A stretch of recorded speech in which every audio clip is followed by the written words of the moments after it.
आज हम क्लास 8 के बच्चे 10 बच्चे क्लास 6 और क्लास 7 को इंटर डिसिप्लिनरी एक्टिविटी का डेमो देने जा रहे हैं। ये एक्टिविटी बायोलॉजी के टॉपिक को समर्थित की है। बायोलॉजी की इस एक्टिविटी को मैथ्स और फिजिक्स के साथ इंटीग्रेट की कोशिश करेंगे। एक्टिविटी शुरू करते हैं। जहां हमारे पास एक बड़े साइज का पोटैटो है। जहां कुछ लड़के एक दूसरे की महारत से एक जैसे साइज के 3 पोटैटो की स्लाइसेस बनाते हैं।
अब हमारी 3 स्लाइसेस तैयार होकर आ चुकी हैं।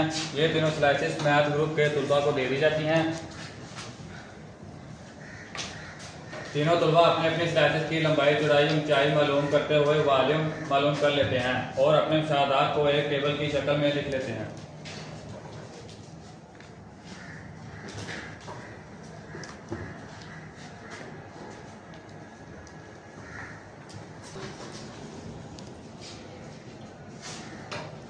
अब ये तीनों स्लाइसेस फिजिक्स ग्रुप के तुलबा को दे दी जाती हैं।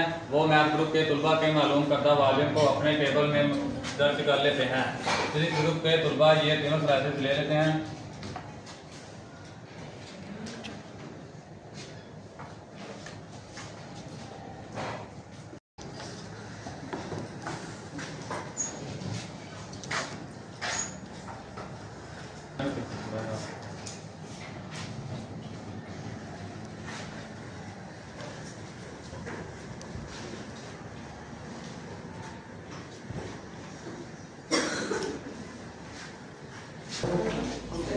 ऑपरेटिंग बैलेंस मासेस से मालूम कर लेते हैं।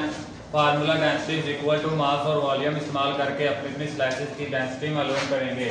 अपने मुशाहदात और कैलकुलेशन को एक टेबल में रख लेते हैं।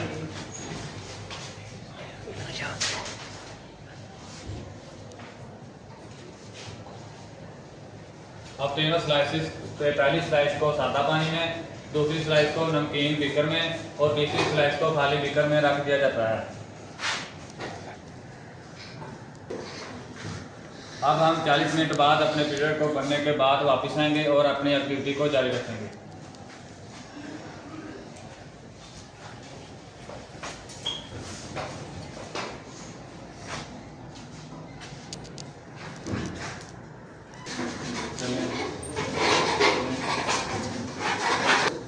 चालीस मिनट हो चुके हैं। अब ये स्लाइसेस इन बीकरों से बाहर निकाली जाती हैं।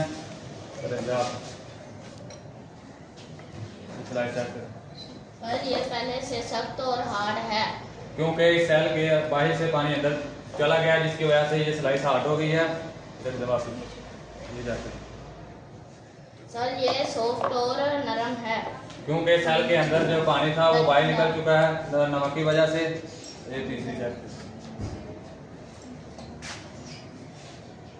ये पहले जैसी है क्योंकि इस बीकर में कुछ भी नहीं था, खाली था, जिसकी वजह से स्लाइस में कोई फर्क नहीं आया।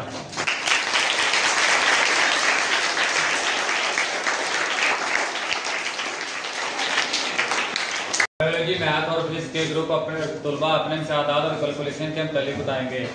बायोलॉजी के हवाले से हमने मुशाहदा किया कि जब पोटैटो स्लाइस को सादा पानी में रखा जाता है तो पानी पोटैटो सेल के अंदर दाखिल हो जाता है, यानी पानी हाई कंसंट्रेशन से लो कंसंट्रेशन की तरफ मूव करता है और इस अमल को ऑस्मोसिस कहते हैं, जिसके नतीजे में पोटैटो स्लाइस फ्रीजर्ड हो जाता है, यानी हार्ड सख्त हो जाता है। नमकीन पानी के सोल्यूशन में रखी हुई पोटैटो स्लाइस के सेल से पानी निकलकर बाहर आ जाता है। पोटैटो स्लाइस के सेल के अंदर पानी की मकदार ज़्यादा थी जबकि पानी की कंसंट्रेशन कम थी, यानी पानी ज़्यादा कंसंट्रेशन वाली जगह से कम कंसंट्रेशन वाली जगह की तरफ मूव कर गया। इसे ही ऑस्मोसिस कहते हैं। इसके बायस नमकीन पानी में रखी हुई स्लाइस सॉफ्ट, नरम और लचकदार हो गई, जबकि कंट्रोल एक्सपेरिमेंट में दाखिल बीकर में रखी हुई स्लाइस में किसी किस्म का कोई फ़र्क नहीं आया। अब मैथ ग्रुप के तलबा अपने मुशाहदात और कैलकुलेशन के मुतालिक बताएंगे। मैथ के हवाले से मुशाहदात और कैलकुलेशन कुछ यूँ है कि सादा पानी में रखी हुई स्लाइस का वॉल्यूम 2990 क्यूबिक मिलीमीटर बढ़ गया। नमकीन पानी में रखी हुई स्लाइस का वॉल्यूम 2290 क्यूबिक मिलीमीटर हो गया। कंट्रोल बीकर में रखी हुई स्लाइस के वॉल्यूम में कोई फ़र्क नहीं आया। अब इस ग्रुप के तलबा अपने मुशाहदात और कैलकुलेशन के मुतालिक बताएंगे। स्लाइस नंबर 1 सादा पानी वाली slice before experiment volume sir इसकी volume 6250 cubic millimetre. Slice number 2 नमकीन पानी वाली स्लाइस बिफोर एक्सपेरिमेंट सर इसका वॉल्यूम 6250 क्यूबिक मिलीमीटर है। Slice number 3 control slice before experiment volume 6250 है क्यूबिक मिलीमीटर। सादा पानी में रखी हुई स्लाइस की डेंसिटी 0.007 ग्राम पर क्यूबिक मिलीमीटर बढ़ गई। नमकीन पानी में रखी हुई पोटैटो स्लाइस की डेंसिटी 0.002 ग्राम पर क्यूबिक मिलीमीटर कम हो गई, जबकि कंट्रोल एक्सपेरिमेंट में रखी हुई पोटैटो स्लाइस की डेंसिटी में कोई फर्क नहीं आया। आज हम चलते हैं क्लास 7 के तलबा की तरफ। उन्होंने इस एक्टिविटी से क्या सीखा? एक क्यूबाइडल स्लाइस का वॉल्यूम करने के लिए क्या करें?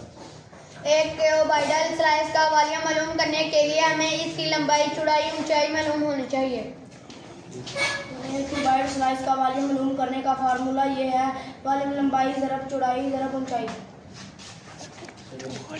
शाबाश, एक्सीलेंट। अब हम चलते हैं क्लास 7 की तरफ। उन्होंने आज की एक्टिविटी से क्या सीखा? जी आप बताएं। एक क्यूबाइडल स्लाइस का वॉल्यूम मालूम करने के लिए हमें इसकी लंबाई, चौड़ाई, ऊंचाई मालूम होनी चाहिए। एक्सीलेंट। जी आप बताएं। एक क्यूबाइडल स्लाइस का वॉल्यूम मालूम करने का फार्मूला ये है वॉल्यूम लंबाई ज़रब चौड़ाई ज़रब ऊंचाई। वेरी गुड, शाबाश। इस एक्टिविटी से आपने क्या सीखा? सख्तपन पानी के अंदर जाने से होता है, जबकि नरमपन पानी के बाहर निकलने से होता है। वेरी गुड, शाबाश। जी आप बताएं। तजर्बे से पहले और बाद में टुकड़े का वजन करके फर्क देखा जा सकता है। एक्सीलेंट। जी आप बताएं।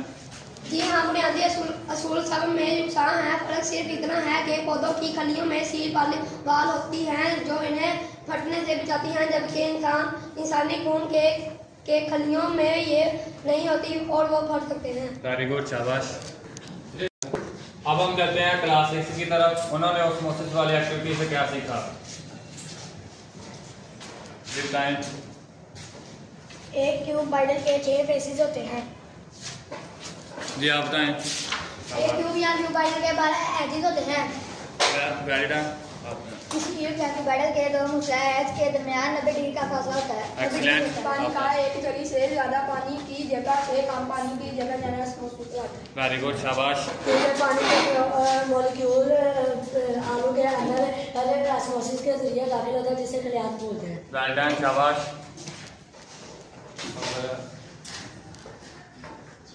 अब हम देखते हैं कि ऑस्मोसिस वाली एक्टिविटी करने के बाद हमारे बच्चे किस काबिल हुए हैं। जाता है सर हम तालिबे इल्म इस एक्टिविटी के ज़रिए इस काबिल हुए हैं कि क्यूबाइल की करीब और इसके अज्जा, लंबाई, चौड़ाई, ऊंचाई को पहचान सकें। Very good.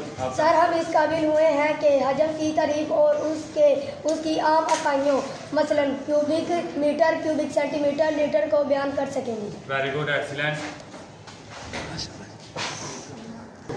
जी आप बताएं। सर अब हम इस काबिल हो गए हैं कि हजम के फार्मूले हजम लंबाई चौड़ाई ऊंचाई की वजाहत अपने अंदाज में कर सके। Very good. आपने तालिबे इल्म के फार्मूले v = L multiply W multiply H का इस्तेमाल करते हुए दी गई लंबाई चौड़ाई और ऊंचाई से क्यूबाइडल को हजम खुद हिसाब लगा सकेंगे। Very good, excellent. ऑस्मोसिस वाली एक्टिविटी करने के बाद आप किस काबिल हुए हैं? सर हमारे अंदर ये सलाहियत पैदा हो गई है कि हम मुख्तलिफ यूनिट में दी गई फरमाइशों को एकता यूनिट में तब्दील करने की अहमियत समझ सकें। Very good, excellent. उम्मीद है कि आज की ऑस्मोसिस वाली एक्टिविटी के डेमो में आई होप क्लास 6 और 7 ने बहुत कुछ सीखा होगा।